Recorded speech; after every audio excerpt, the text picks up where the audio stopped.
중앙재난안전대책본부가 발표한 오늘 아침 6시 기준 호우 관련 인명피해 현황을 살펴보면 사망 41명, 실종 9명, 부상이 35명에 이릅니다. 참으로 안타깝고 참담한 심정입니다. 이번 폭우로 돌아가신 분들의 명복을 빌고 유가족분들에게 심심한 위로의 말씀을 올립니다. 폭우로 큰 피해를 입은 충남과 충북에 어제 내려가서 피해 현장을 직접 살폈습니다. 공주시와 청량군의 침수주택과 농경지를 살피고 다수의 인명피해가 발생한 충북 오송 지하차도 침수 현장도 직접 눈으로 확인하였으며 돌아가신 분들의 일부 빈소를 찾아 조문도 했습니다. 참담한 심정 금할 수가 없습니다. 여당 대표로서 자연재난으로 큰 피해가 발생한 데 대해 국민 여러분들께 송구하다는 말씀을 드립니다. 특별재난지역 선포를 대통령께 이미 건의드렸습니다만 당의 모든 조직을 총동원해 복구활동을 지원하고 이재민을 위한 선거 모금도 시작하겠습니다. 아울러 예비비 활용 등을 통해 재해 복구와 우선적 예방 관련 사업을 먼저 실시하고 내년 예산에도 우선적으로 충분히 반영되도록 적극 챙기겠습니다. 피해 복구는 아직 본격적으로 시작도 못했는데 이번 주에도 집중호우가 예보되고 있고 지금도 집중호우가 계속 발령되고 있는 지역이 있습니다.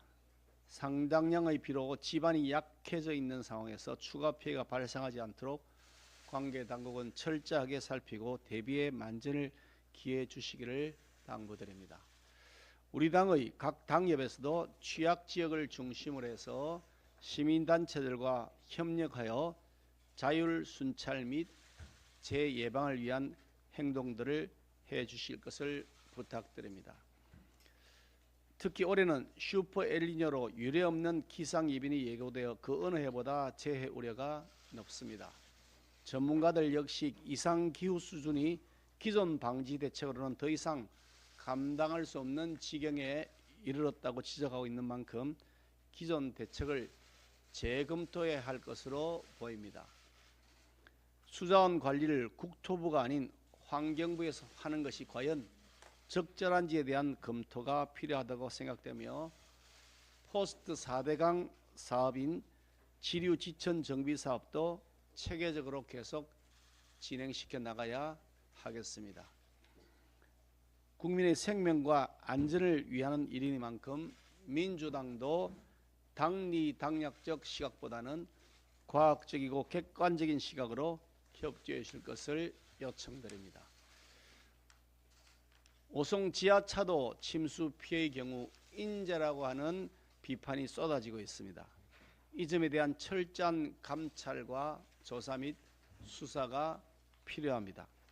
책임자에 대하여는 신분과 지위, 고하를 막론하고 엄정한 문책이 따라야 할 것입니다.